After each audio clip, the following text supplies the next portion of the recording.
punya panic attack ya, kemudian dia ada masalah berat badan, masalah pernikahan,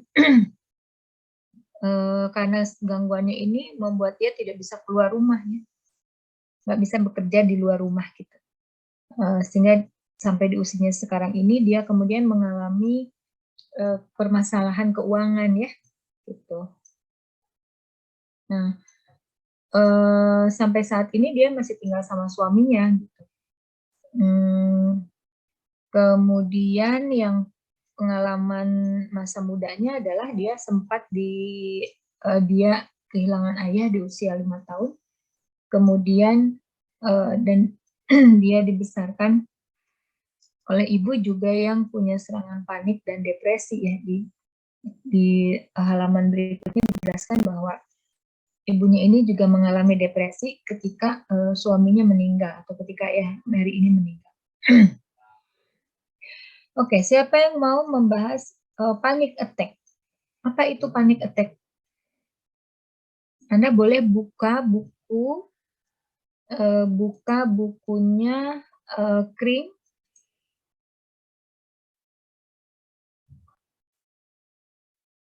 Di halaman berapa itu? Dia bercerita tentang panic attack. Ada di halaman 167, Bu. Boleh silakan di share screen. Baik, Bu, sebentar, Bu.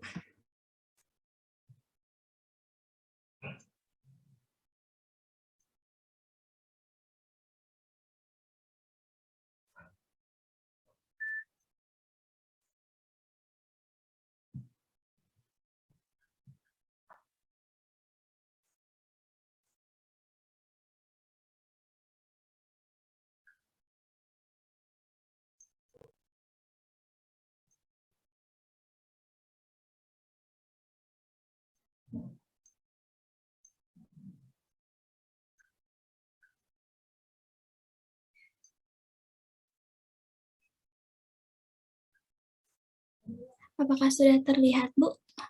Sudah, silakan dijelaskan Yumna. Boleh, Bu, sama Yumna. Jadi, Bu, kalau berdasarkan yang agak di zoom Yumna. Nah, gitu. Sedikit lagi di zoomnya. Iya, bentar, Bu. Sudah, Bu? Nah, gitu. Ya, udah.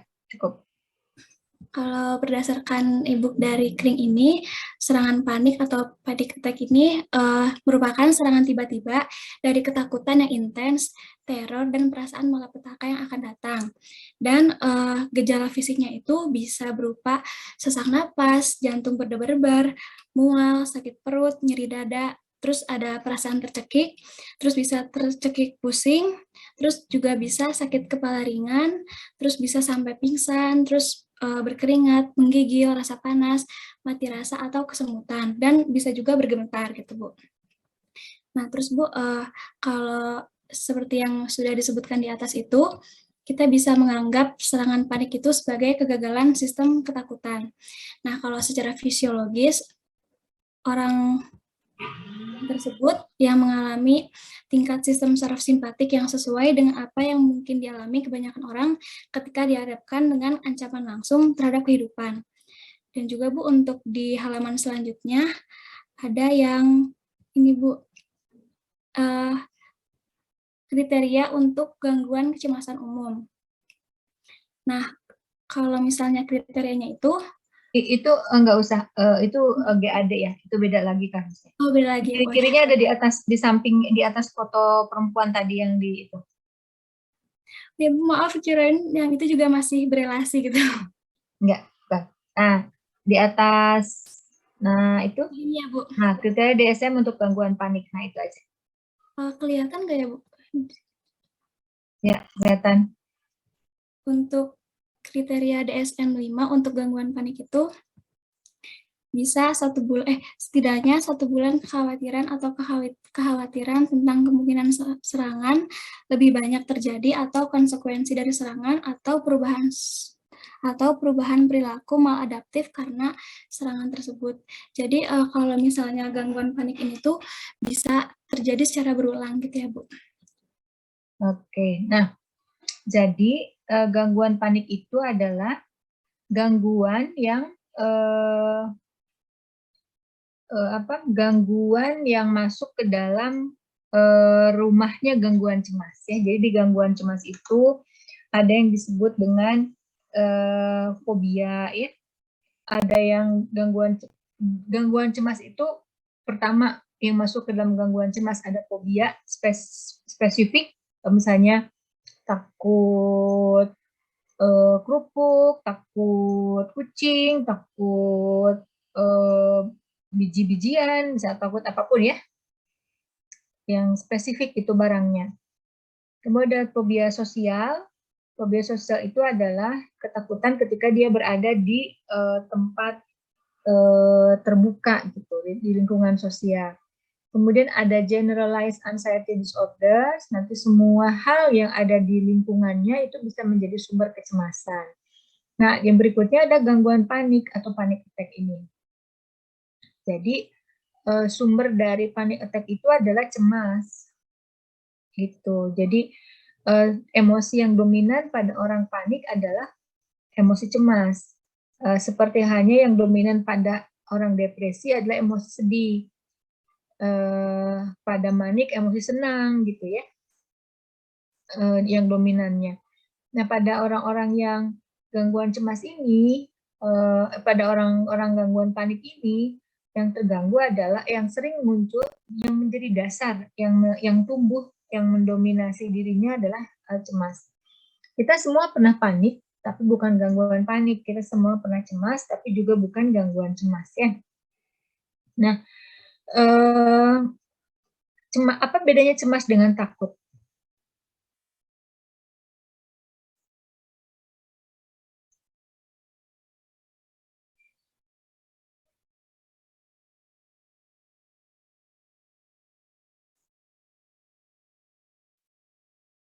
Apa bedanya cemas dengan takut? Coba menjawab, Bu.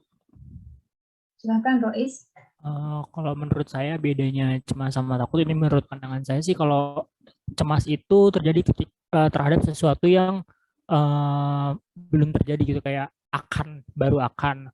Kalau takut, sepemahaman saya itu terjadi ketika sedang terjadi gitu, takut ini takut itu. Kalau cemas kayak nanti tuh takut gimana ya gitu, jadi khawatir gitu, khawatir kepada suatu hal yang akan datang. Kalau takut pada saat itu juga atau pernah mengalami sebelumnya. Terima kasih. Oke, ya betul, tepat ya Rois. Jadi kalau cemas itu mengkhawatirkan sesuatu yang akan terjadi, kejadian di masa yang akan datang. Misalnya saya takut anjing, anjingnya ada. Kalau saya cemas karena anjing, anjingnya nggak ada. Tapi saya berpikir, gimana sih kalau ketemu anjing? Gimana sih kalau begini? Gimana kalau begitu? Gitu. Saya takut copet, copetnya di depan saya. Tapi kalau saya cemas dicopet, copetnya belum tentu ada. Tapi saya membuat saya menjadi sangat begitu ketakutan ketika ada di dalam kendaraan umum misalnya gitu. Jadi cemas itu lebih future orientation ya. Jadi dia berusaha, dia mengkhawatirkan apa yang akan terjadi di kemudian hari. Cemas dalam level tertentu sebetulnya membuatmu menjadi hati-hati ya. Misalnya, kamu mau nyebrang tuh di bypass, kalau nggak cemas gitu, kamu nanti kayak ayam aja gitu nyebrangnya, nggak teluak-liuk gitu ya. Atau nggak takut, atau jalan santai aja gitu, jalan santai di bypass itu akan kesusul sama mobil yang ngebut ya gitu, karena waktu tempuhnya menjadi begitu, kita santai kayak Putri Solo gitu, ini mobil ngebut gitu bisa kesusul meskipun ini dalam jarak yang masih jauh gitu. Kalau Anda tidak punya khawatir, Anda nggak hati-hati, Anda nggak akan well prepare gitu. Anda ujian nggak cemas, santai gitu, nggak peduli, kumang kewe gitu. Tapi kalau Anda melakukan sesuatu ada rasa cemas, itu sebetulnya membuatmu menjadi hati-hati. Jadi cemas dalam level tertentu itu bisa membuat kita menjadi lebih well prepare ya, persiapannya menjadi oke gitu. Nah, Cemas kalau sudah ada gangguan, sudah ada kata gangguan di belakang kata, di depan kata cemas, artinya frekuensi dan durasi cemasnya, intensitasnya sudah jauh melewati batas cemas orang-orang normal pada umumnya. Cemas itu kayak ini, kayak air, kayak tinta yang diteteskan di air. Ngeclak terus menyebar gitu kemana-mana. Sehingga nanti orang itu kadang-kadang bingung sumber cemasnya apa sebetulnya gitu. Apa sebetulnya yang saya cemaskan? Apa sebetulnya yang saya takutkan gitu. Karena kalau ditanya perilakunya perilaku orang cemas seperti paniknya, Anda kan kalau panik itu kelewat cemas dan kelewat takut gitu. Jadinya panik gitu ya. Kalau sudah ada attack dan di belakang, di depan kata panik atau di belakang kata panik, artinya intensitasnya sudah besar sekali rasa cemasnya gitu, yang membuat orang kehilangan fungsi kognitifnya, kemudian menjadi panic attack. Nah, panic attack ini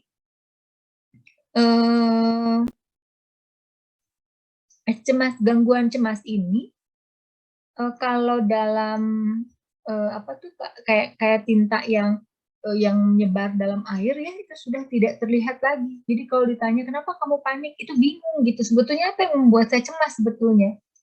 Kan kalau Anda lari misalnya ya nih, Yumna lari gitu. Terus saya tanya, kamu kenapa lari gitu? Ya Bu, di belakang tuh ada orang jahat misalnya. Jelas tuh ya, Yumna tuh menghindari orang itu misalnya. Oh, tiba-tiba megang ranselnya gitu, kuat-kuat dipegang di depan gitu. Kalau ditanya kenapa? Ada orang kecopetan di belakang. Itu jelas ya. Tapi kalau orang yang sudah panik attack itu kalau ditanya apa yang membuatmu takut, apa yang membuatmu cemas, nggak tahu gitu. Semakin konkret cemasnya sebetulnya itu semakin terkendali ya. Misalnya fobia spesifik, takut ulet, takut anjing, takut apa tuh namanya, takut uang, takut air, takut beras, takut biji salak misalnya gitu ya, takut kerupuk gitu. Itu Iko Uwais aja gitu ya, jago silat sampai melanglang buana, kalahnya sama kerupuk doang ya, karena dia fobia kerupuk gitu. Tapi jangan dipermainkan, dia tuh takutnya beneran takut. Jadi bukan besok saya mau takut kerupuk gitu, terus mau acting di depan gitu, biar lucu-lucuan. Fobia itu bukan seperti itu. Nah, semakin spesifik artinya semakin spesifik dia bisa menyebut rasa takutnya, sebetulnya itu indikasi baik gitu ya. Tapi kalau orang sudah nggak ngerti seperti apa yang kamu takutkan gitu, sudah generalized anxiety disorders, semua hal dia takutkan, semua hal dia membuat cemas gitu. Seperti halnya panic attack, itu semakin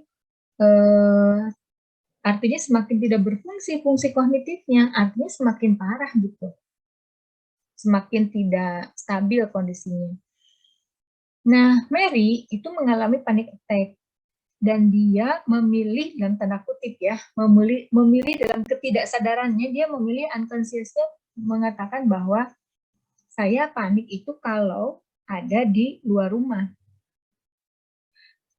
di luar gereja atau di luar anak perempuan saya gitu. Kok milih-milih ya gitu. Mau panik itu, saya mau di luar rumah aja gitu. Nanti kalau nggak di gereja saya mau panik. Nanti kalau saya mau jadinya kan Bu Mary ini nggak bisa kerja di luar rumah. Itu. Nah, sebetulnya apa yang dicemaskan oleh Mary ini? Apa yang membuat dia cemas? Karena kan panic attack itu dasarnya cemas. Jadi cari sumber cemasnya apa. Nah, Anda mau memahami kasus Mary berdasarkan konsep siapa nih? Mau dari psikoanalisa, mau pakai humanistik, mau pakai behavioristik, mau pakai kognitif, mau family system. Tapi intinya adalah musuhnya Mary adalah cemas. Nah, cemas itu kalau diibaratkan hantu ya, Casper gitu, itu harus diperlihatkan di mukanya gitu. Apa sebetulnya kayak OCD? OCD itu gangguan cemas. Misalnya ya, obsessive compulsive disorders ya, yang dia selalu mengulang-ulang perilaku gitu. Orang cemas tuh, dia nyuci berulang kali, mandi berulang kali, ngelap berulang kali, cek sesuatu berulang kali. Itu sebetulnya ada yang dia cemaskan. Apa yang dia cemaskan sebetulnya? Sakingku dia tidak menyadari apa sumber cemasnya, refleksi kecemasannya dia perlihatkan dalam bentuk perilaku mengulang-ulang sesuatu. Nah, kalau Mary, rasa cemasnya itu dia tampilkan ke dalam bentuk perilaku panik. Gitu. Dan panik itu sesuatu yang tidak menyenangkan karena Anda lihat tadi Yumna cerita bahwa panik itu simptomnya, cirinya itu manifest ke dalam keluhan fisik. Jantungnya berdetak hebat gitu. Coba aja Anda kalau deg-degan tuh nggak enak kan? Anda dikejar sesuatu yang Anda lagi takut, kaget, tiba-tiba ada petir gitu, itu nggak enak, nggak nyaman ke diri ya.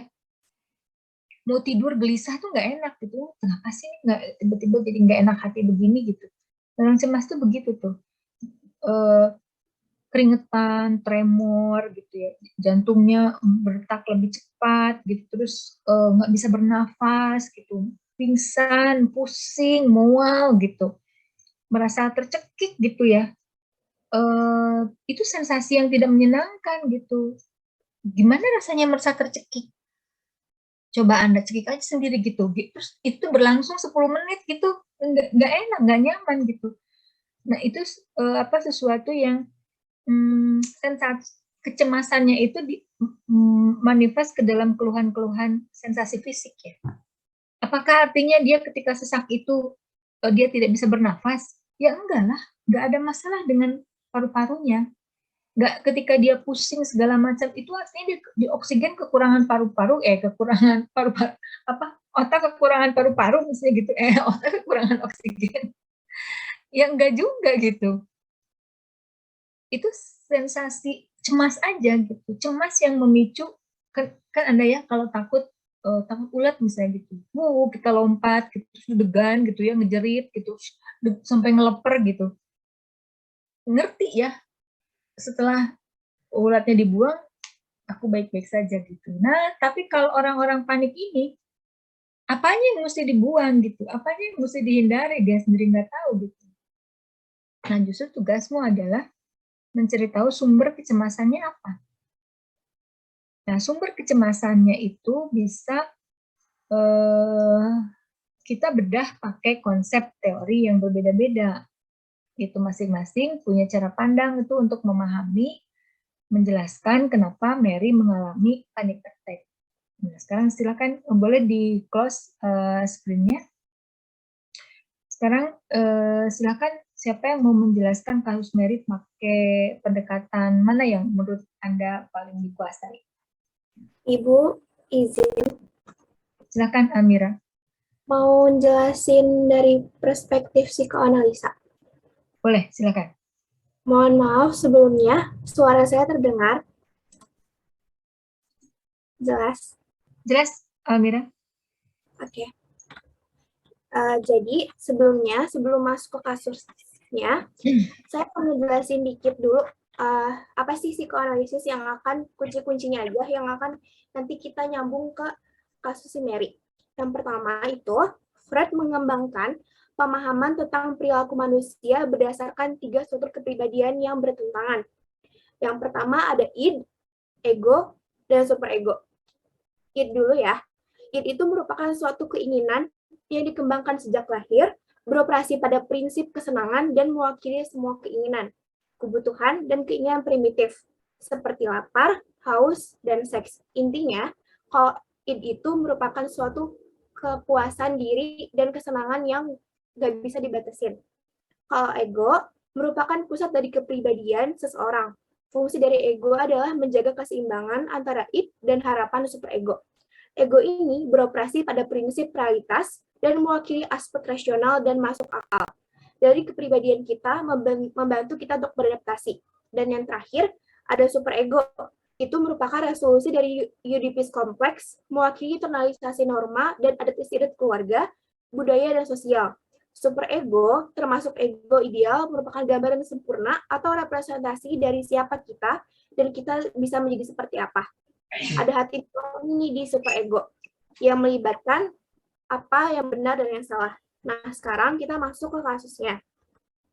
Serangan panik atau yang disebut dengan agrofobia dari Mary ini, dia adalah intinya takut meninggalkan rumah dan tempat aman lainnya, seperti gereja. Berawal dari kecemasan dan rasa bersalah yang intens terkait dengan kehilangan ayahnya pada usianya 5 tahun karena serangan jantung. Nah, pada saat ini ayahnya meninggalkan dia kan pada usia 5 tahun, yaitu Mary yang berada pada fase psikoseksual. Jadi pada Freud itu mempunyai fase-fase psikoseksual yang salah satunya ini pada fase falis. Nah, itu pada usia 5 tahun. Nah, fase falis ini merupakan ada nih satu fase perkembangan terpenting, yaitu timbulnya Oedipus complex yang diikuti dengan castration anxiety pada laki-laki dan penis envy pada perempuan. Nah, apa sih itu? Jadi kalau Oedipus complex itu intinya si anak laki-laki misalnya sangat mencintai ibunya dan dia tuh kayak nggak suka gitu sama ayahnya. Dan sebaliknya, jadi si Mary ini pada fase falis itu masih sangat-sangat butuh ayahnya dong gitu ya keberadaannya. Dan pada fase itu dia tuh masih mempunyai rasa tidak suka atau benci pada ibunya. Ditambah lagi ibunya itu punya penyakit serangan panik attack itu yang membuat dia merasa keberadaan ibunya tuh kayak kurang ada di samping dia. Nah, pada fase ini kan Mary belum berhasil melewatinya kan, tentu sangat kehilangan. Jadi keterikatan yang terputus ini itu tuh berlangsung sampai saat ini pada saat dia dewasa. Jadi dia tuh menyebabkan pandangan tentang dunia itu sangat tidak terduga dan berbahaya sekali. Ada rasa tidak aman yang intens dan kurangnya kekuatan ego. Jadi ego dia antara ego kan apa sih dia tuh sebagai pusat pengendali ya. Ego si dalam diri si Mary ini masih kurang gitu gara-gara ada fase yang kurang ada di samping dia pada fase falis ini. Akhirnya bermanifestasi pada kepanikan, yaitu dia tuh kalau jauh dari rumah dia panik, jauh dari gereja dia panik. Depresi dan kecemasan ibu Mary sendiri jadi setelah ayahnya meninggal, si ibunya ini pasti depresi dong gitu ya. Terus dia juga punya serangan panic attack. Nah, dia sehingga membuat pada fase si Mary ini lagi butuh ayahnya, dia juga butuh ibunya, tapi dua-duanya nggak ada gara-gara si ibunya juga lagi depresi dan merasa kehilangan ayahnya, dan pokoknya di situ tuh Mary ngerasa ibunya kok nggak ada ya di samping saya gitu. Dia juga kehilangan fase oral. Fase oral ini bisa dibilang dia tuh kehilangan ketika dia mempunyai keinginan untuk dipenuhi nih kebutuhan makan minumnya pada umur 5 tahun itu, sehingga dia mengalami menyebabkan masalah berat badan pada saat ini. Jadi dia tuh makannya gak kekontrol, terus makan makanan yang kurang bergizi juga pada saat itu. Nah, apa sih yang bisa dilakukan dari pandangan psikoanalisis pada si kasus Mary ini? Adalah fokusnya upaya mengatasi kehilangan ibunya pada usia waktu kecil. Jadi pada masa lalu ini dulu nih apa sih alam bawah sadarnya yang membuat dia cemas pasti kehilangan ayahnya. Pada saat itu dia juga benci sama ibunya karena ibunya kok nggak ada ya di samping saya gitu. Intinya dia itu mengatasi kehilangan ibunya dulu dan perasaan kebutuhan dan ketakutan akan kehilangan ibunya juga gitu. Dan memperkuat ego pada dirinya untuk membatasi hal yang tidak diinginkan. Begitu Ibu, maaf kalau ada kekurangan. Terima kasih. Baik, silakan ada yang mau mengkoreksi atau meluruskan pendapatnya Almira tentang kasus Mary ya dari sudut pandang psikoanalisanya Freud.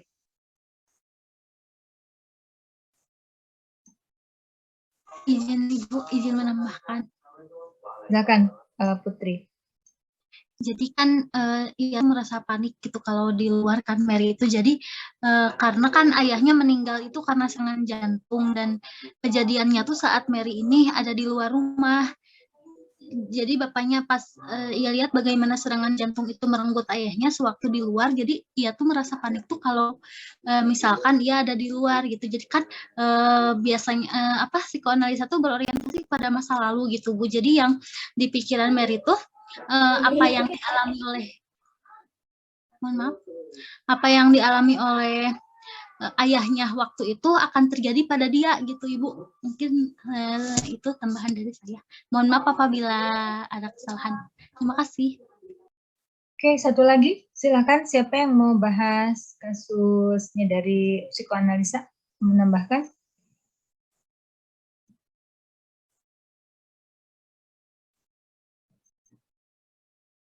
Konsep-konsep dalam psikoanalisa itu apa saja? Key konsepnya.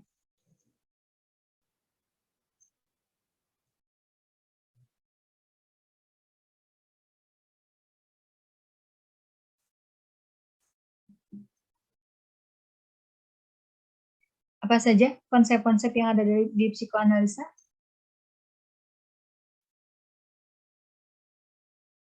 Pia, yang Anda tahu apa? Struktur kepribadian, Bu. Nggak kedengeran suaranya, Pia. Struktur kepribadian, Bu. Struktur kepribadian, terus? Sama fase perkembangan. Tahapan perkembangan Ya, tahapan psikoseksual, terus? Terus dinamika kepribadian. Terus apa lagi? Sama teknik psikodinamika, Bu. Tekniknya gitu. Teknik apa? Terapi maksudnya? Ya, terapi itu. Oke. Yang lain, apa lagi? Masih banyak yang belum disebutkan. Defense mechanism, Bu. Defense mechanism, adanya di mana itu defense mechanism? Ketika kita bicara defense mechanism, itu ada di bagian apa? Di bab apa dalam konsepnya Freud? Di kecemasan, Bu. Belum tepat.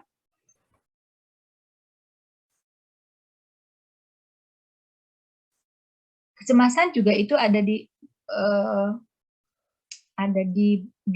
bagian apa? Ketika membicarakan apa itu muncul konsep cemas, defense gitu. Di bagian dinamika, Bu. Dinamika apa? Dinamika kepribadian. Jadi di dinamika kepribadian itu membahas tentang insting, terus distribusi dan pemakaian energi, kecemasan, defense mechanism, represi dan fiksasi dan regresi, Bu. Oke. Dinamika seperti apa yang menimbulkan rasa cemas atau memunculkan proses defense mechanism? Siapa yang bisa jawab? Dalam dinamika kepribadian, Freud, kapan si defense mechanism berfungsi? Kapan produk dari dinamika itu adalah kecemasan? Silakan dibuka bukunya ya, buku kepribadiannya dibuka. 2 menit, saya minta Anda untuk membaca ya.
Silahkan kalau udah ada yang bisa, boleh raise hand atau open mic.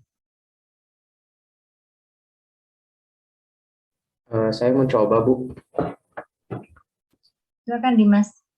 Tadi kan yang pertanyaan Ibu, kapan mekanisme pertahanan diri itu terjadi gitu dan kenapa bisa melakukan hal itu. Yang pertama itu mekanisme pertahanan diri itu terjadi di saat kita itu menolak impuls instinktif yang tidak dikehendaki masuk kesadaran dan memberi kepuasan kepada impuls itu secara tidak langsung gitu.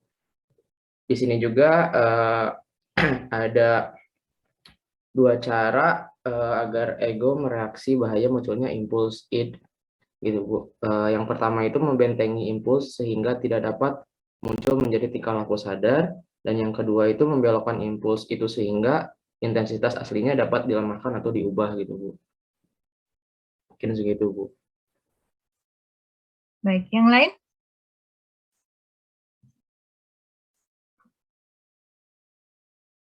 Terima kasih Dimas. Yang lain coba dilengkapi.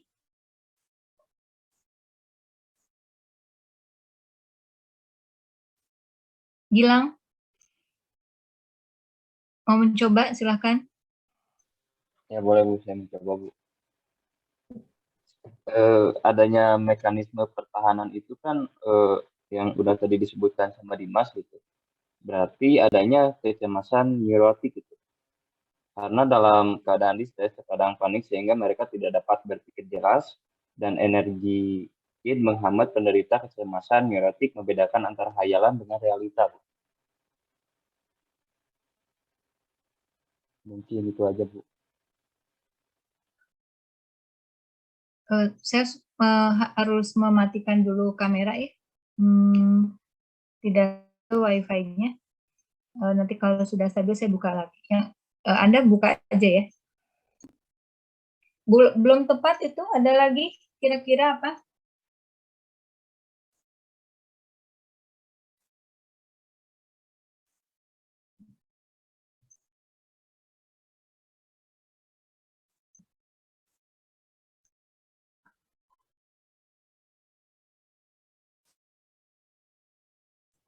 Ibu izin menjawab. Silakan. Mira mau nambahin yang Dimas. Jadi intinya kalau misalnya mekanisme pertahanan itu tuh muncul ketika ada dimunculkan oleh ego untuk melindungi orang tersebut dari konflik internal dan sebagian besar tidak disadari. Nah,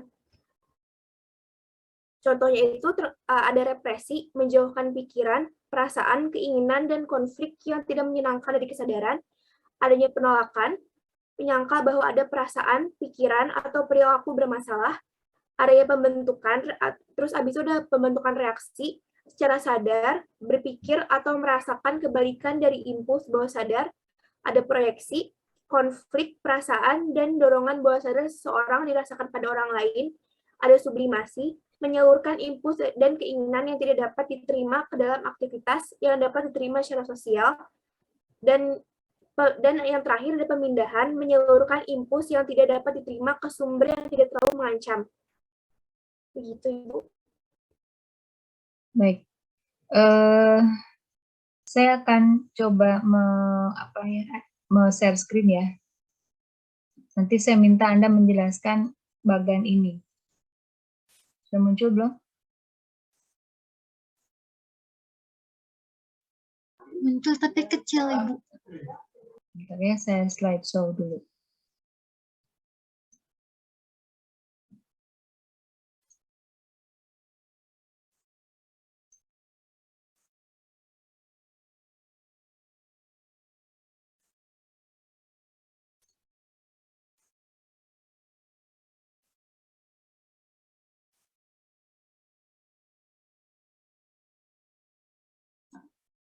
Silahkan. Siapa yang mau menjelaskan?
Silahkan. Waktunya udah. Jangan lama-lama, kita masih banyak yang perlu kita bahas.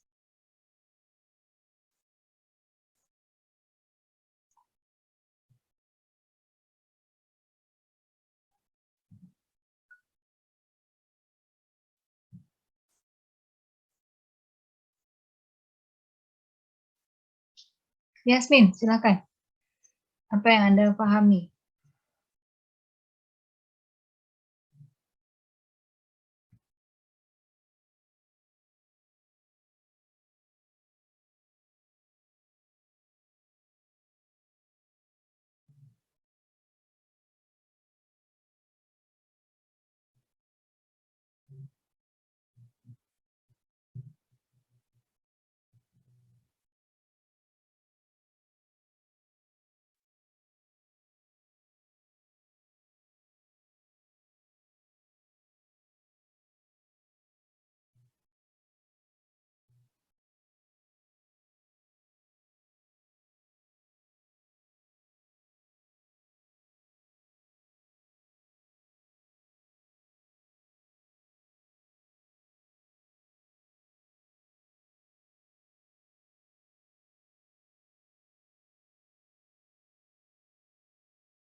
Silahkan yang lain.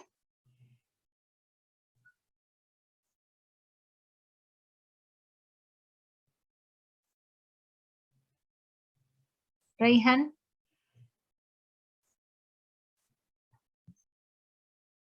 Yes. Iya, Bu.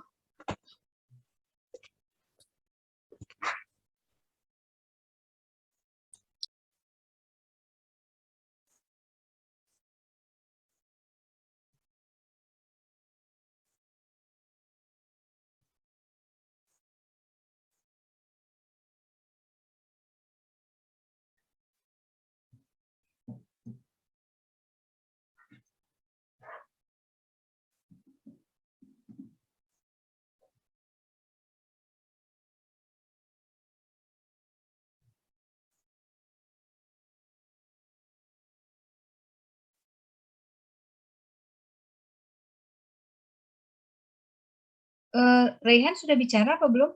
Kayaknya masih di mute. Iya, maaf, Bu.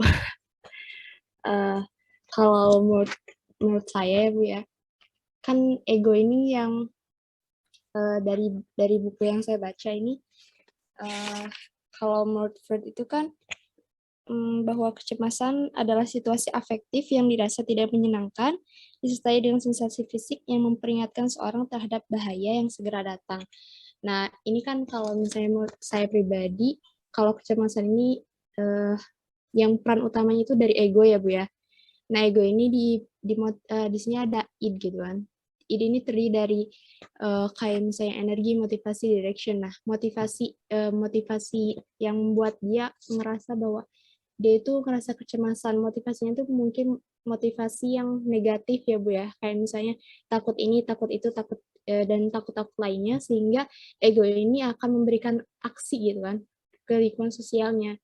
Dan lingkungan sosial ini bisa memberikan aksi juga, reaksi kepada ego. Jadi kayak ngerasa dari apa ya, ketakutan itu muncul dan akan menghasilkan reaksi ke lingkungan sosialnya. Gitu mungkin, Bu, kalau dari saya. Siapa yang merasa bisa menjelaskan ini? Ibu mau mencoba, boleh, tapi mohon maaf bisa salah. Mohon maaf apabila ada kesalahan gitu, Bu. Jadi kan ada id, ego sama super ego. Jadi itu setiap orang tuh harus terpenuhi gitu. Setiap orang tuh pasti memiliki keinginan gitu harus terpenuhi. Dan di egonya tuh Jadi misalkan dia itu apapun caranya kita harus memiliki hal tersebut gitu. Misalkan diilustrasikan kita sedang mengantri buat membeli makanan misalkan gitu. Itu kita menginginkan gimana caranya makanan itu cepat sampai kepada kita gitu. Di ego di sini kita memikirkan baik gak sih hal itu dilakukan apabila kita menyerobot antrian gitu misalkan, baik gak sih kalau itu dilakukan, gimana melanggar norma gak sih kalau kita seperti itu gitu misalkan seperti itu. Super ego tuh yaitu yang aksinya gitu yang dilakukannya gitu. Apakah ia mementingkan norma atau tidak. Nah, super ego tuh lebih baik ya udah ikutin aja normanya. Jadi kita tetap mengantri di belakang gitu. Nggak mengambil antrian orang lain gitu, Ibu, mungkin seperti itu. Jadi itu sesuatu keinginan yang harus terpenuhi. Di ego tuh kita memikirkan apakah hal tersebut baik atau tidak, melanggar norma atau tidak, dan di super egonya tuh kita ngikutin ya udah kita ikutin aja normanya gitu, mungkin seperti itu, Ibu. Mohon maaf apabila ada kesalahan. Ya, jadi ya kalau kita ini kan fokusnya kita belajar Mary ya, bukan belajar teori kepribadian. Kalau minggu lalu saya sudah mengatakan bahwa kalau untuk belajar tentang perspektif teori di klinis, Anda harus kuasai dulu key konsepnya, konsep-konsep kuncinya. Apa saja, misalnya di psikoanalisa itu ada yang disebut dengan struktur kepribadian seperti ini ya. Ini struktur kepribadian gitu. Ada ini struktur kepribadian. Dinamika id, ego, super ego itu struktur. Nanti ada dinamikanya. Gitu. Ada cemas, ada konflik, ada apalagi konsepnya Freud. Ada regresi, ada fiksasi, ada tahapan psikoseksual, ya. Kemudian ada konsep normal dan abnormal menurut Freud, misalnya untuk setiap teori kepribadian itu selalu berbicara tentang manusia normal dan tidak normal. Ya. Semua teori kepribadian itu berbicara bagaimana mereka melihat orang dan bagaimana mereka menolong orang. Menolong orang itu berdasarkan cara dia melihat orang tersebut. Makanya Anda nggak bisa melakukan assessment-nya menggunakan kognitif, terapinya pakai psikoanalisa gitu. Karena cara kedua mazhab ini berbeda melihat manusia. Yang diperhatikannya beda gitu ya. Yang satu telinganya, yang satu matanya gitu. Jadi nggak mungkin kita meriksa mata, kemudian yang diperbaiki telinga gitu. Nah, ini salah satu, kalau kita mau memahami konsepnya psikoanalisa, boleh kita bisa mulai misalnya dari struktur kepribadian ini. Atau mulai dari sini misalnya. Nah, ya.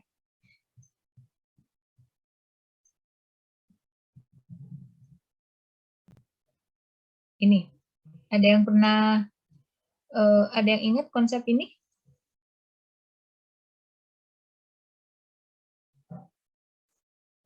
Ibu, saya coba menjawab. Silahkan, sama. Ibu, ini tuh kalau nggak salah tuh kayak gunung es ya, Bu ya. Jadi menurut Freud itu, struktur kepribadian gitu tuh yang tadi ada ego, ada id, ego, dan super ego itu letaknya tuh seperti gunung es. Jadi yang di permukaan itu hanya ego dan sebagian dari super ego. Nah, terus kalau yang di bagian bawahnya itu ada id, Ibu. Jadi biasanya yang lebih besar itu yang di bagian di bawah airnya itu yang lebih gede itu yang di bawah air itu. Kenapa id? Karena menurut Freud sebagian besar apa sih yang kita yang ada di dalam diri kita itu sebetulnya yang tidak kita sadari, Bu. Jadi yang hanya muncul ke permukaan itu hanya sebagian kecil, yaitu ego. Begitu bukan, Bu?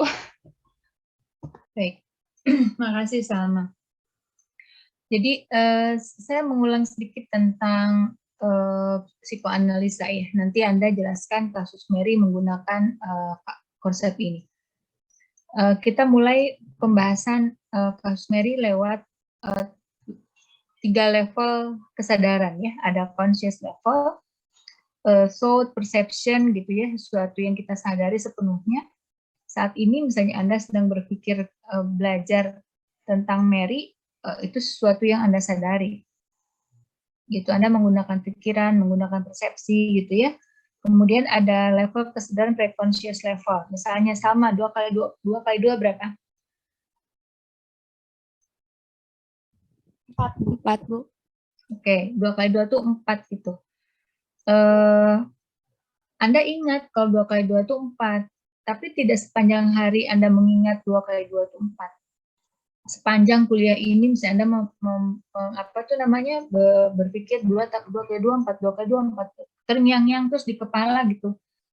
Nggak begitu.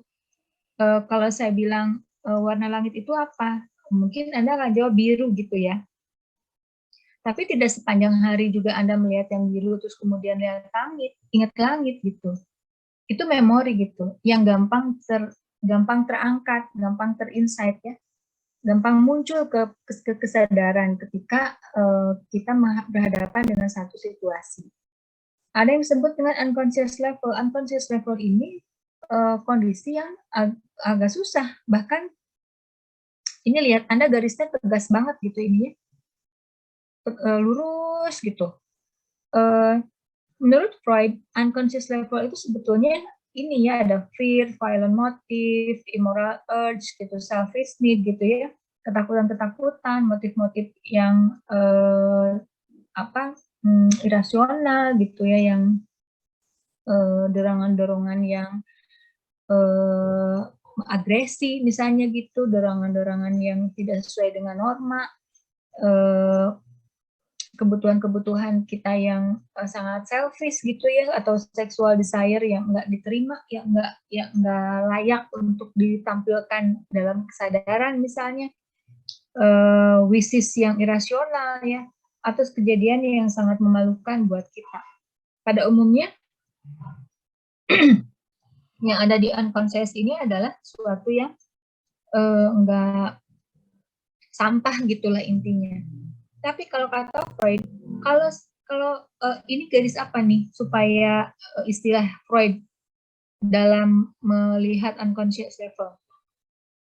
Atau dari mana ini semua muncul? Ini tiba-tiba ada di sini tuh dari mana?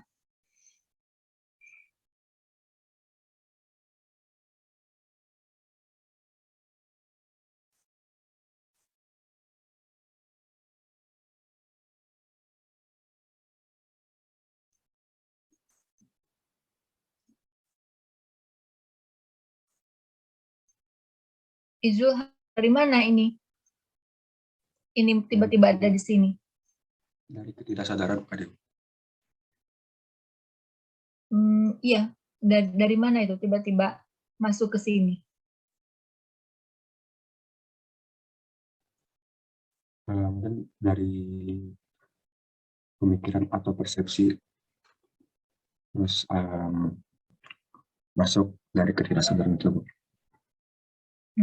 Belum tepat. Gina.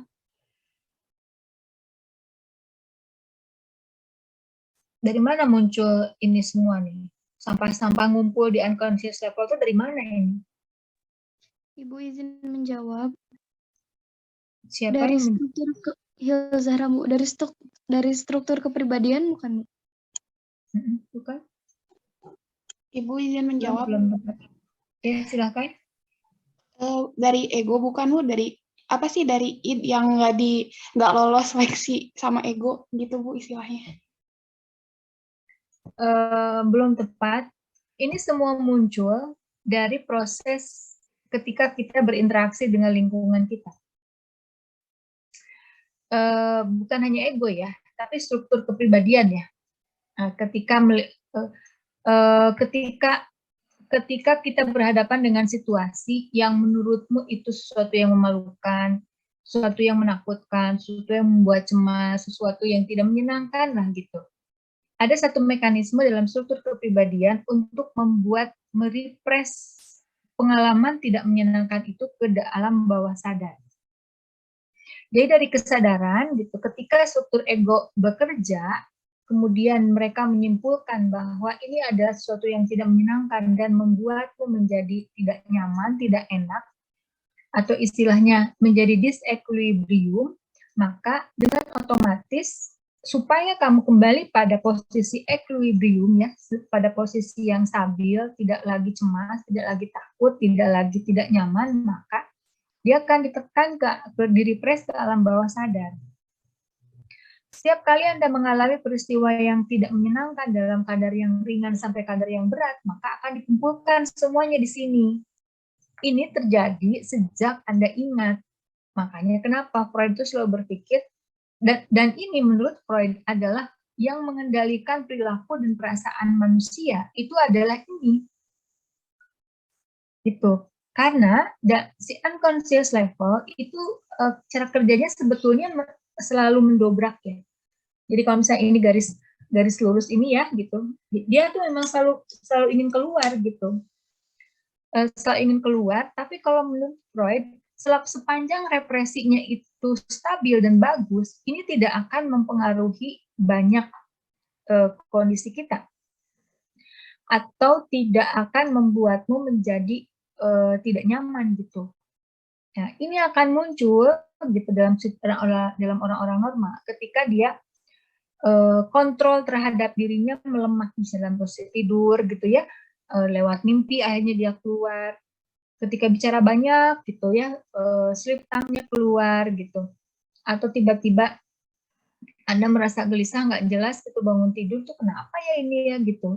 Nah itu kalau menurut Freud, karena kendali terhadap diri kita itu melemah pada saat tidur, kontrol kognitif ya, maka ini biasanya karena ini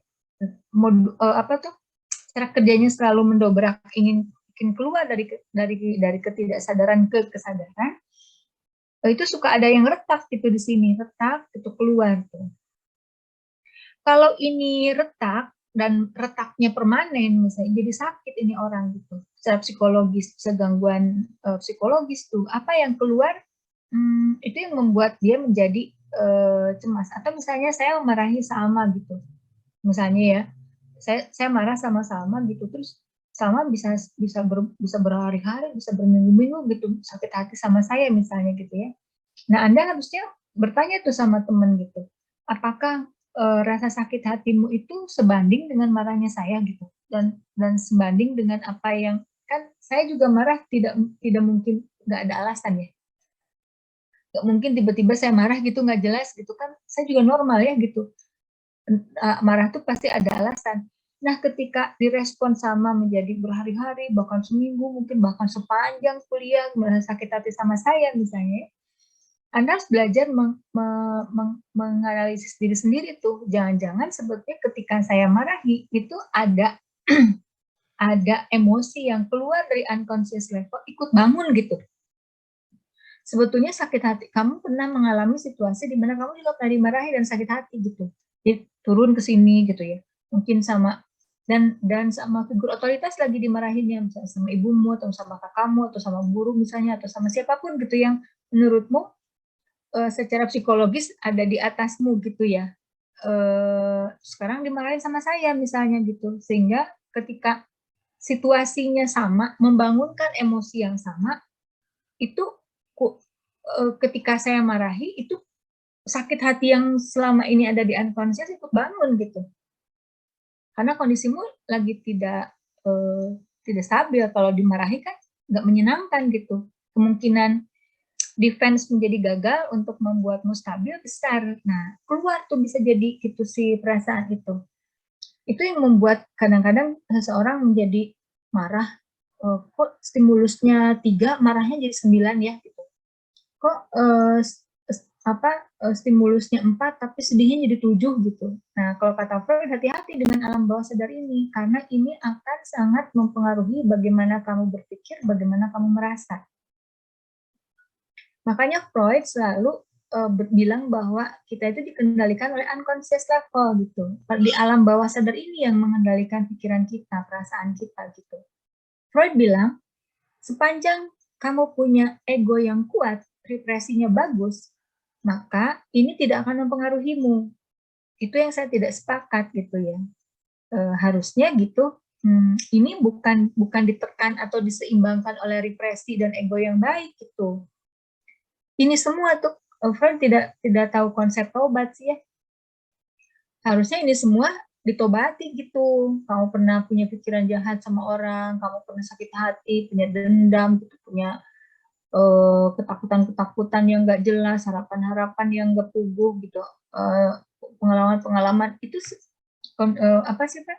Freud tidak punya konsep tentang tobat. Kalau Islam mengatakan ini semua harus dikeluarkan dengan sadar. Kalau Freud bilang nggak usah dikeluarkan, pakai represi aja, itu akan aman gitu. Tapi sepanjang hidupnya gitu ya, ini dia akan dikendalikan oleh ini semua, jadi nggak beres-beres gitu. Tidak akan bersih-bersih gitu ya. Karena ketika ini diangkat ke kesadaran, ini tidak nyaman gitu. Tidak nyaman sekali gitu, tidak enak. Kalau jangan tapi kalau pecah ya. Kira-kira gangguan apa yang kalau si unconscious levelnya pecah? Salah satunya misalnya psikosis atau schizofren. Tuh ininya pecah gitu, kayak meletus tuh. Makanya dia bisa mengatakan sesuatu yang memalukan, bisa marah-marah nggak jelas ya, mengeluarkan omongan-omongan yang sexual desire tanpa malu, misalnya nyeplos aja gitu. Kalau sekali-kali Anda main ke rumah sakit jiwa itu mereka sangat bebas mengeluarkan apa-apa yang ada dalam pikirannya, bahkan marahnya gitu ya. Nah itu yang jebol defense mekanismenya. Tapi konsekuensi dari itu semua dia kehilangan kontak dengan realitas gitu. Karena unconscious pecah itu tidak nyaman. Kalau sekarang dihubungkan dengan ini gitu ya, yang tadi represi itu adanya letaknya di mana? Ada di ego. Ego itu fungsinya adalah reality testing salah satunya. Defense mechanism gitu ya. Defense mechanism kan banyak ya. Salah satunya adalah represi. Kalau egonya kuat gitu, egonya kuat maka dia bisa menjadi mediator buat id dan super ego pada saat aku ya, ide berinteraksi dengan lingkungan menghasilkan perilaku yang adaptif gitu. Super egonya ditampung dengan baik, ide-nya ditampung dengan baik, aku happy tapi juga lingkungan tidak terganggu gitu. Sehingga kita sebut produk ego yang strength. Ego itu ada dua ya, ada strong ego atau strength ego, ada weak ego. Ketika egonya strength atau kuat, maka fungsi defense mekanismenya juga stabil. Sehingga ketika Anda merasa, saya tanya misalnya, terus Anda cemas gitu, defense-nya apa nih? Aduh, ya Bu maaf karena sinyalnya jelek, bisa aduh ya Bu maaf kemarin Bu belum sempat, banyak alasannya, intinya adalah excuse ya, bahwa Anda mencoba untuk membuat rasionalisasi dari apa yang Anda lakukan sehingga orang ngerti gitu, orang memaklumi kondisimu. Nah, defense-mu bagus kalau misalnya egonya strength, tapi kalau tidak, maka gitu produk dari interaksi ego dan super ego dan id itu produknya adalah cemas. Produk cemas itu apa? Cemas itu ada 3 ya, ada reality anxiety yang subjektif, objektif, ada yang neurotik, satu lagi apa ya? Kok saya lupa jenis cemasnya. Nanti kalau ingat saya ceritakan ya. Saya lupa satu lagi jenis cemasnya gitu. Nah, kalau kita uraikan lagi apa ego panjang gitu. Dari mana munculnya panjang lagi gitu. Itu satu mata kuliah tersendiri ya. Tapi yang ingin saya sampaikan adalah ketika egonya lemah, fungsi defense mekanismenya itu akan lemah. Reality testingnya juga akan lemah. Apa itu reality testing?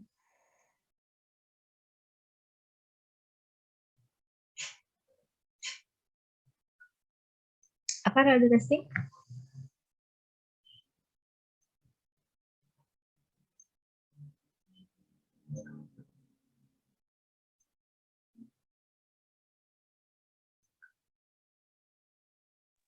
Tindakan sesuai dengan rencana, bukan, Bu? Jadi apa yang udah dia pikirin gitu. Belum tepat, Hilza.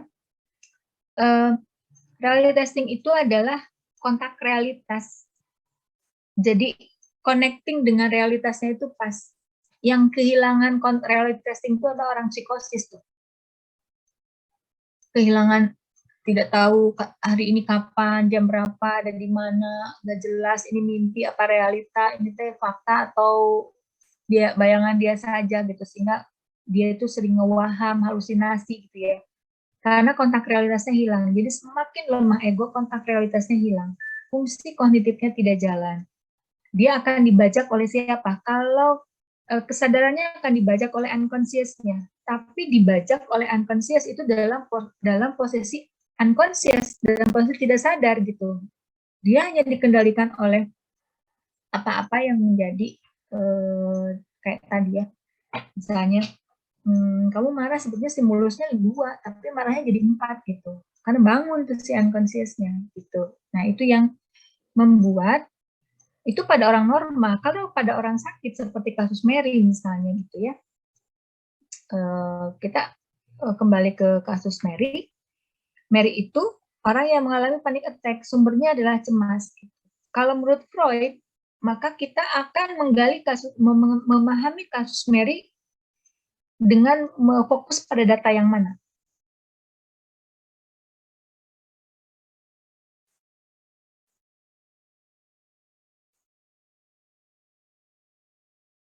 Kalau dari waktu, Freud fokus pada waktu kapan?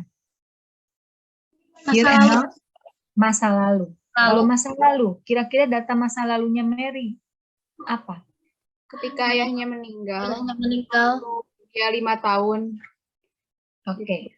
Ketika ayahnya meninggal, konsekuensi dari ayah meninggal pada anak usia 5 tahun, perempuan, apa kira-kira kalau menggunakan konsepnya Freud? Trauma. Bikin Jangan loncat ya. Karena tidak semua juga yang ditinggal meninggal terus trauma gitu. Tapi orang yang ditinggal oleh orang dijelaskan gitu, maksudnya betul bisa trauma, tapi bridgingnya gimana tiba-tiba trauma itu gitu. Itu seperti tadi yang dijelaskan Almira, Ibu, yang anak kecil itu usia fase apa ya Mira, kalau nggak salah palis atau apa gitu yang tadi Mira jelasin, bahwa anak laki-laki kalau kehilangan ibunya bagaimana, kalau anak perempuan kan Mary perempuan gitu, jadi waktunya untuk sayang-sayangnya kepada ayahnya gitu. Oral dan palis gitu Bu, kalau nggak salah, fase oral dan fase palis gitu Bu. Anda pernah ada mendengar cerita Oedipus kompleks? Elektra kompleks? Belum Ibu. Belum Bu. Itu psikoanalisa dari Karen Horney. Harus baca lagi ya buku-bukunya ya. Itu. Nah, ada fase di mana anak perempuan lebih dekat dengan ayah. Anak laki-laki lebih dekat dengan ibu. Gitu. Dalam tumbuh kembangnya ada momen ya. Nanti ke depan tidak lagi begitu. Nanti ke depan mungkin kalau relasinya bagus, anak perempuan lebih dekat sama ibunya malah gitu ya, bisa jalan-jalan bareng gitu. Bisa belanja bareng mungkin, ngegosip bareng mungkin gitu ya, berbicara tentang menstruasi mungkin, ngeceng-ngeceng mungkin. Nah, laki-laki lebih dekat dengan laki-laki gitu ya, karena punya pengalaman yang sama. Tentang wet dream misalnya, tentang macam-macam lah kebutuhan laki-laki, normalnya begitu ya. Data tentang seberapa dekatnya Mary dengan ayah tidak ada memang gitu dalam kasus yang cuma 2 paragraf itu. Tapi kalau Mary-nya ada di depanmu dan kita menggunakan konsepnya psikoanalisa, Anda bisa banyak bertanya sama Mary gitu. Apa dampak dari kehilangan ayah di usia itu? Kenapa harus ditanya urusan itu? Karena kita tahu secara konsep anak seusia itu ditinggal oleh ayah itu apa sih dalam perannya dalam rumah tangga itu? Ayah buat kenapa ibunya Mary sampai depresi? Paham nggak gitu? Kehilangan suami itu bisa depresi. Buat Mary itu apa makna seorang anak 5 tahun kehilangan ayah itu? Kehilangan apa sebetulnya gitu?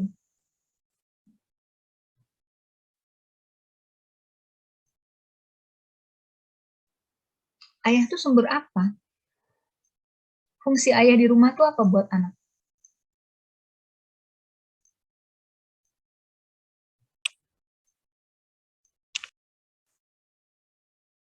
Coba common sense aja. Kan kita semua punya ayah. Sosok pelindung, Bu. Salah satunya adalah pelindung. Pasaknya rumah itu adalah ayah gitu. Ayah nggak ngapa-ngapain, cuma tiduran di kamar atau ada di ruangan yang berbeda. Ketika kita tahu ayah ada, ya, mati lampu, tapi ayah ada, tenang aja gitu. Dibandingkan dengan kamu mati lampu sendirian di rumah misalnya gitu, atau ibu lagi borangan gitu ya. Udah beda tuh suasananya gitu. Ada ayah, ini fungsi ayah yang normal ya. Tentu kita tidak berbicara fungsi ayah yang tidak berfungsi dengan baik gitu misalnya. Kalau ayah berfungsi dengan baik itu artinya dia sumber security ayah itu di rumah. Yang membuat secure semua isi rumah gitu. Nah, kasus apa yang terjadi sama ibunya Mary ketika suaminya meninggal, itu dia menjadi kehilangan apa itu? Kehilangan suami itu kehilangan apa jadinya? Kehilangan afek ya. Kehilangan sumber ketenangan, kehilangan sumber bergantung gitu. Kehilangan rasa aman gitu.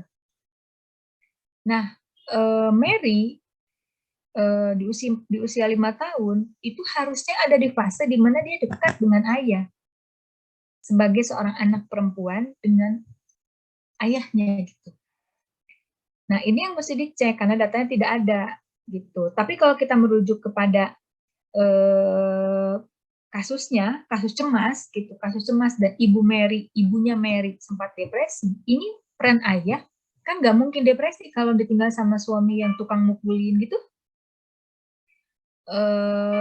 Maksudnya nggak berfungsi dengan baik di rumah juga bikin huru hara gitu. Terus kalau pergi mungkin malah alhamdulillah ya gitu gitu nggak ada gitu ya. Tapi kalau tiba-tiba dia pergi sedih gitu, artinya ada yang hilang apa ya? Fungsi ayah itu sebagai sumber rasa aman. Mary punya pengalaman di mana ketika dia di usia itu harusnya dekat-dekatnya dengan ayah, kemudian diambil gitu. Sebetulnya kalau anak nanti Anda kalau ketemu kasusnya ya, anak itu sangat fleksibel. Jadi kalau kehilangan figur attachment-nya, figur afeknya, ketika kayak Anda aja kalau kehilangan atau mungkin ada yang sempat kehilangan ayah, ada kehilangan ibu mungkin gitu ya, mau meninggal atau misalnya pergi ayahmu kemana dalam beberapa hari gitu, itu ada yang kosong ya gitu, ada apalagi kalau ditinggal mati gitu, ada yang kecabut dan itu bolong. Tapi buat anak, ketika dia cepat ditambal kebutuhan afeknya cepat diganti, sebetulnya dia akan fleksibel adaptasi dengan afek yang baru gitu. Yang penting itu afek. Bolongnya tuh cepat diisi. Nah, kadang-kadang orang itu nggak ngeh bahwa anak itu ketika tercerabut afeknya, itu harus segera diisi lagi. Karena semua lingkungannya sibuk dengan sedihnya sendiri. Ibunya Mary misalnya. Gimana dia bisa menambah anak-anaknya karena kehilangan ayah gitu. Dia sendiri sibuk dengan dirinya dengan depresi dan gangguan paniknya. Gangguan panik artinya ini ibunya Mary itu nggak ujug-ujug pas suaminya meninggal terus gangguan panik. Dari awal tuh mesti orang pencemas gitu. Ada cemas, ada pencemas, ada gangguan cemas ya. Gitu. Kalau orang yang ibunya Mary itu pencemas, kemungkinan 99% ini ibunya Mary itu pencemas, sehingga ketika ketemu permasalahan dia menjadi gangguan cemas. Karena gangguan tuh nggak kayak ngagel cengek ya. hari ini saya biasa aja gitu, nggak ada tuh pencemasnya gitu, terus kayak ngeliat cengek terus langsung sehah gitu. Mesti gangguan itu berawal dari batu bata masalah yang numpuk, ketemu trigger, pecah gitu. Nah, ibunya Mary mengalami gangguan panik, dasarnya pasti pencemas gitu ya. Jadi ketika suaminya meninggal, dia kolaps gitu ya dengan sendiri. Nah, dia tidak sempat memperhatikan kebutuhan afek Mary yang hilang gitu. Sehingga buat Mary, kejadian itu bisa jadi traumatis. Kenapa?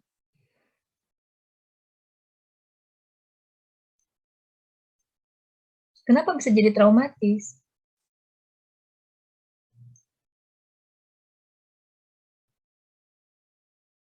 Coba pas ayah nggak ada, ibunya depresi dan panic attack.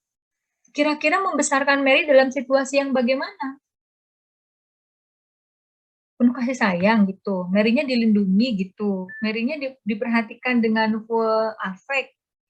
Enggak, orang depresi nggak punya energi buat memperhatikan orang lain, bahkan memperhatikan dirinya. Jadi Mary tumbuh dalam lingkungan yang nggak aman, nggak nyaman gitu. Dia melihat bagaimana ibunya didominasi oleh cemas, didominasi oleh sedih gitu. Dan dia merespon situasi pun dengan cara yang sama, nggak ada figur yang lain di situ. Belum lagi kehilangan ayah itu menjadi tanpa ibunya depresi pun kehilangan ayah sudah peristiwa yang sangat-sangat tidak menyenangkan buat anak, termasuk Mary. Paham sekarang kenapa Mary menganggap di luar rumah itu tidak aman? Artinya Mary usia nggak ada yang nggak tumbuh ya dalam diri Mary.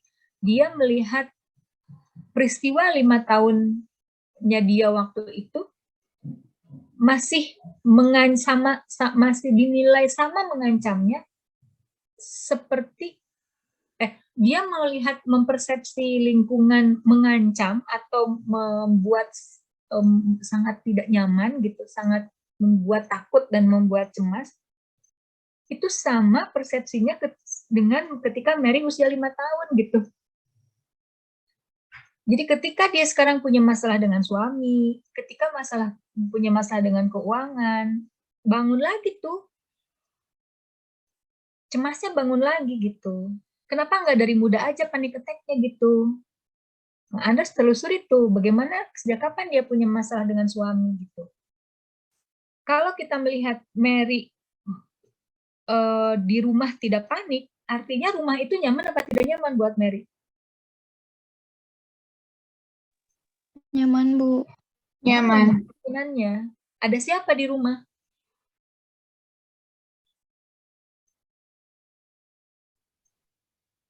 Gak ada siapa-siapa. Ada suaminya. Ada suaminya dan anaknya. Gitu. Makanya kenapa dia artinya relasi dengan anaknya bagus apa jelek nih, Mary?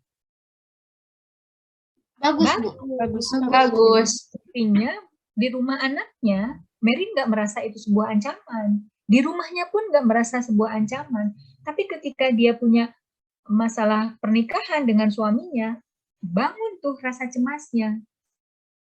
Si unconscious levelnya yang dulu 5 tahun dia merasa begitu kehilangan ayah, sekarang kesenggol dengan urusan dengan suami. Suami itu figur afek gitu.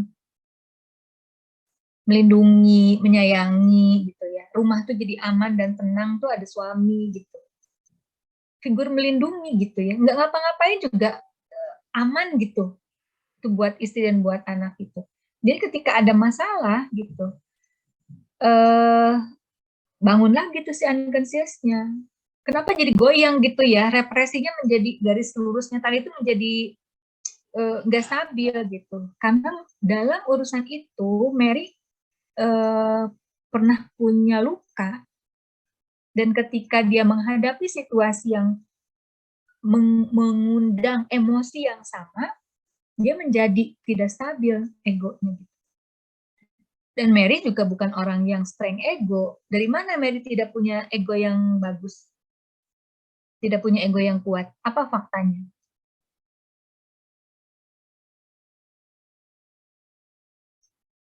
Ya dia panic attack tuh artinya dia egonya nggak bagus. Kalau egonya bagus nggak akan kena gangguan psikologis. Pertanyaan berikutnya adalah dari mana egonya Mary menjadi, bagaimana terbentuknya egonya Mary menjadi weak ego?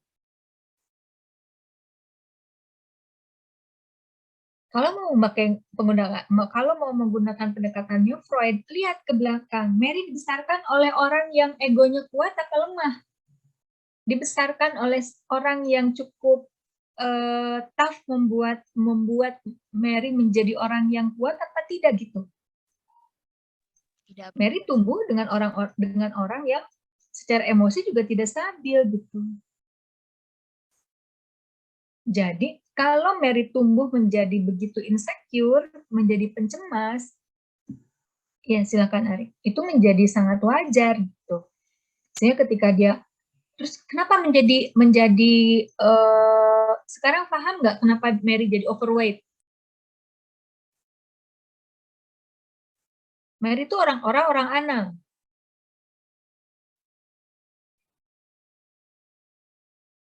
Kalau orang overweight itu artinya apa? Banyak makan, tidak banyak makan. Banyak makan. Kalau banyak makan itu hati-hati ya, jangan gini misalnya. Oral itu apa sih? Itu loh Bu, kalau kenikmatannya ada di area mulut. Terus apa? Ya itu aja, stimulasinya di mulut gitu. Bukan gitu ya. Tahapan psikoseksual itu adalah sebetulnya ada yang sedang dibangun di tahapan psikoseksual itu.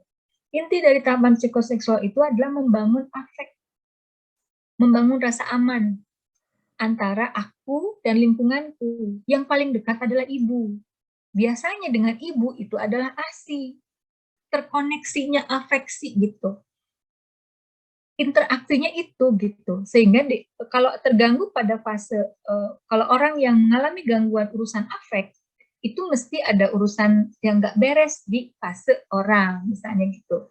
Bukan fase mulut ya, tapi fase di mana dia dalam usia itu sedang membangun trust sama lingkungan, sedang membangun rasa aman dan rasa nyaman dengan lingkungan gitu. Ketika itu hilang, maka kata Freud kemungkinan orang akan terganggu atau akan mengalami gangguan yang urusannya dalam dunia emosi.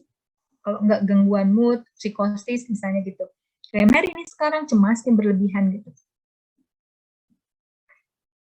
Gitu. Nah, jadi orang-orang biasanya orang afek ya. Orang afek itu kalau dia mengalami masalah, larinya makan memang. Kalau nggak ngomel-ngomel makan gitu. Kalau nggak orang agresi, ngerokok, minum misalnya gitu ya, buat yang nggak laki nggak perempuan kalau sekarang ngerokoknya, itu adalah makan. Siapa di sini yang kalau stres, capek, bingung, makan aja nggak berhenti-berhenti gitu. Lagi ngerjain tugas sampai tengah malam tuh mulutnya tuh nggak berhenti, kalau nggak nyanyi-nyanyi makan gitu.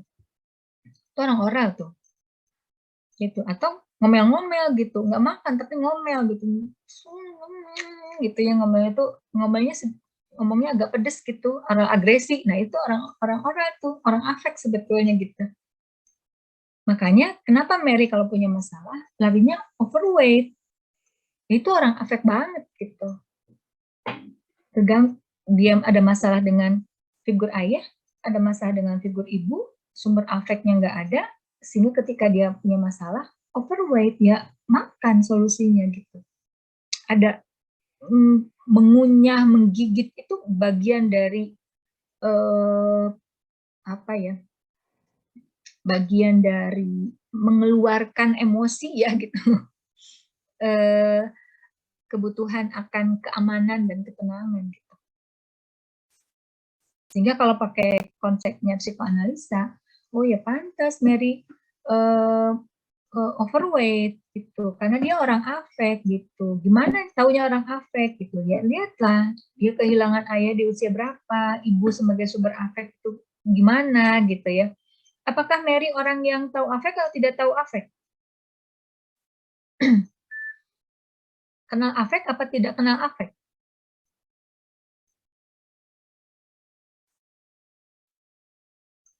Kalau Anda nggak tahu bakso, Anda nggak akan nyari bakso.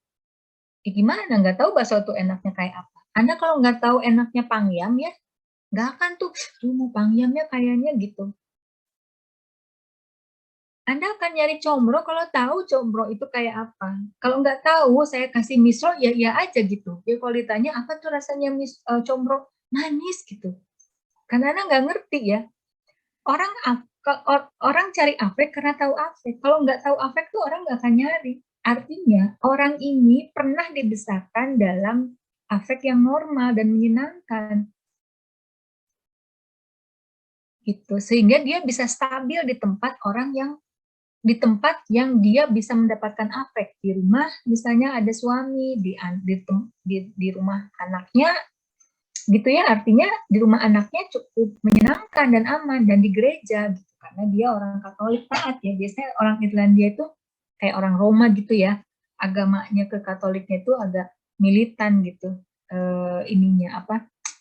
keyakinannya gitu. Sehingga buat dia dan Mary pernah punya keinginan untuk mengabdi di gereja gitu ya, meskipun dilarang oleh orang tuanya. Jadi melihat gereja itu sebagai tempat yang membuat dia aman gitu.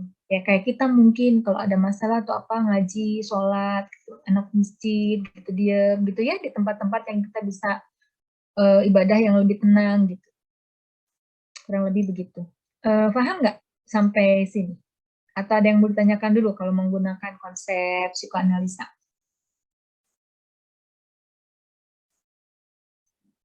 Atau bingung?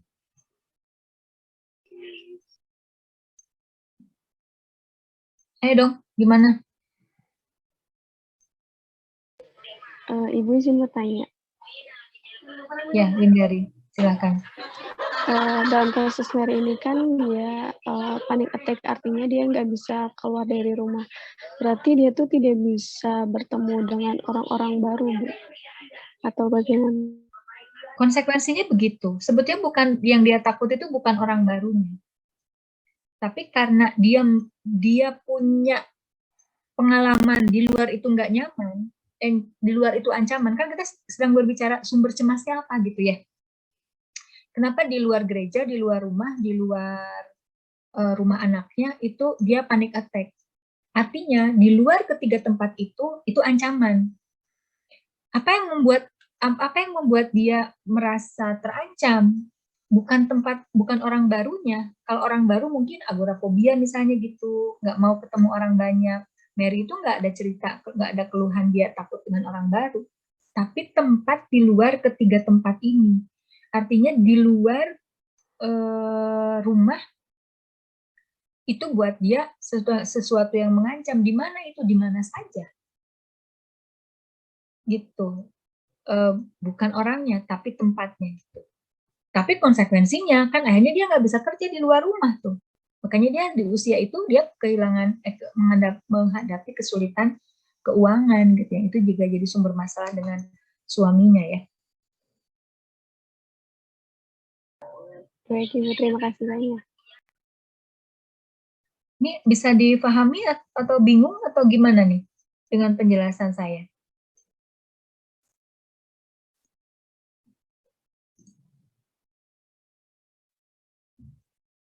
Insya Allah bisa dipahami, Bu. Oke. Ya, Fadlan? Boleh izin bertanya, Bu? Silakan. Saya ingin bertanya, dari kasus ini, apakah bisa dikatakan bahwa cemas itu merupakan turunan dari trauma, Bu? Turunan dari trauma. Kata-katanya mungkin nggak pas ya, Fadlan. Bukan turunan dari trauma, tapi orang trauma itu salah satu konsekuensi dari orang trauma adalah membesarnya emosi cemas. Kadang-kadang menjadi kayak pernah mendengar PTSD, Post Traumatic Syndrome Disorders, menjadi cemas ketika dia berhadapan atau mengalami situasi yang mirip dengan peristiwa traumanya. Misalnya pernah kena gempa, terus dia lagi duduk misalnya, terus ada orang iseng tuh goyang-goyangin kursinya gitu, dia bisa ketakutan setengah mati gitu, karena dia merasa misalnya gitu ya, atau dia pernah kena apa tuh namanya, longsor gitu, sehingga mendengar suara mobil tuh dia bisa lari ketakutan gitu, karena gemuruhnya itu mirip dengan suara truk gitu misalnya. Itu Fadlan, bukan turunan ya, tapi produk akhirnya ya, salah satu produk dari trauma itu adalah emosi cemas. Oke ya, baik Ibu. Terima kasih Bu. Oke. Ada yang membingungkan? Mungkin kita bisa bahas di minggu depan, dilanjutkan ya, tentang apakah Anda paham sekarang kenapa Mary kalau menggunakan konsep psikoanalisa terus kemudian dia menjadi panic attack.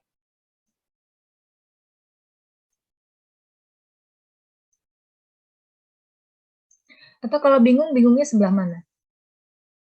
Sebelum kita tutup. Atau perlu saya ulang? Kalau yang saya ulang harus sebelah mananya saya ulang?